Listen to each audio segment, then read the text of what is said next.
আমার হোমিওপ্যাথিক বন্ধুরা যারা প্র্যাকটিস করো, আমার জুনিয়র বা যারা হোমিওপ্যাথিক পড়াশোনা করছো, তাদের জন্য এই ভিডিওটি আমি করছি।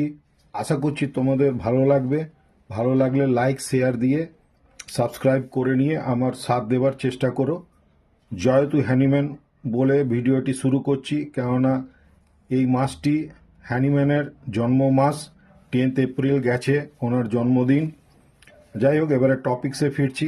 আজকে তোমাদেরকে আমি ন্যাট্রাম সাল্প কোন কোন রোগের উপরে ভালো কাজ করে সেইটি সম্পর্কে আমি একটি ছোট্ট করে ভিডিও তোমাদেরকে উপস্থাপন করছি।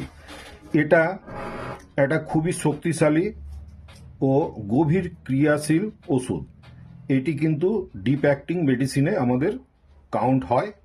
এটিতে এই ওষুধের ক্ষেত্রে পিত্ত বমি, পিত্ত জ্বর, পিত্ত ভেদ, গেটে বাত বা বহুমূত্র রোগ অর্থাৎ ডায়াবেটিস, পাথরি অর্থাৎ পাথর যদি কিডনিতে স্টোন হয় সেই ক্ষেত্রে, ম্যালেরিয়া, হাঁপানি, নিউমোনিয়া, এই সমস্ত ক্ষেত্রে এটি কিন্তু খুবই একটি কার্যকরী ওষুধ।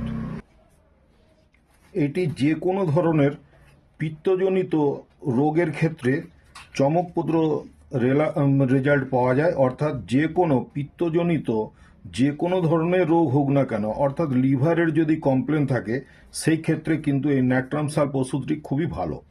এটি সিফিলিস বা গোনোরিয়ার ক্ষেত্রেও কিন্তু এটি খুব ভালো কার্যকরী ওষুধ। বর্ষাকালে বা ভেজা স্যাঁতস্যাঁতে মাটিতে যারা বসবাস করে, জলা জায়গাতে থাকে, জলা জায়গার আশেপাশে যারা থাকে, সেই সমস্ত মানুষদের ক্ষেত্রে এই ওষুধটি একটি আশীর্বাদ স্বরূপ কাজ করে বলা যেতে পারে।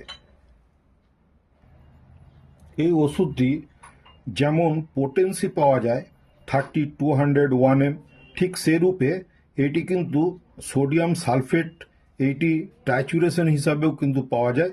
এবং টাইচুরেশন অথবা বায়োকেমিক ট্যাবলেট আমাদের যে বলা হয়, বায়োকেমিকেও এটি 3x, 6x, 12x, 30x, 200x এই ধরনের কিন্তু বায়োকেমিকেও এটি পাওয়া যায়। এই ওষুধটি পিত্তর উপরে তো খুব ভালো কার্যকরী, তবে আমাদের যে কোনো ওষুধ সিলেকশনের আগে একটু মাইন্ড সিমটমসটা জানার খুব দরকার লাগে। সেই জন্য আমি মাইন্ড সিমটমসটিও একটু সামান্য বলে দিচ্ছি। ন্যাট্রাম সাল্পের রোগী বিশেষ করে মনমরা থাকে এবং এরা মাঝে সাঝে কিন্তু সুইসাইড করারও চেষ্টা করে। সুইসাইডাল টেন্ডেন্সিও কিন্তু এই মেডিসিনটির মধ্যে একটু দেখতে পাওয়া যায়। বাকি আরও অনেক সিমটমস আছে, আমি আগামী কোনো ভিডিওতে আরও ভালোভাবে আলোচনা করব। আরও অনেক রোগ লক্ষণ আছে, তবে আমি ছোট ভিডিও করছি এই কারণে যে বড় ভিডিও তোমরা তো দেখতে চাও না। তবে আগামী দিনে আমি নিশ্চয়ই বড় বড় ভিডিও আরও তৈরি করব। ধন্যবাদ, সকলে ভালো থেকো, আমার সাথ দেবার চেষ্টা করো।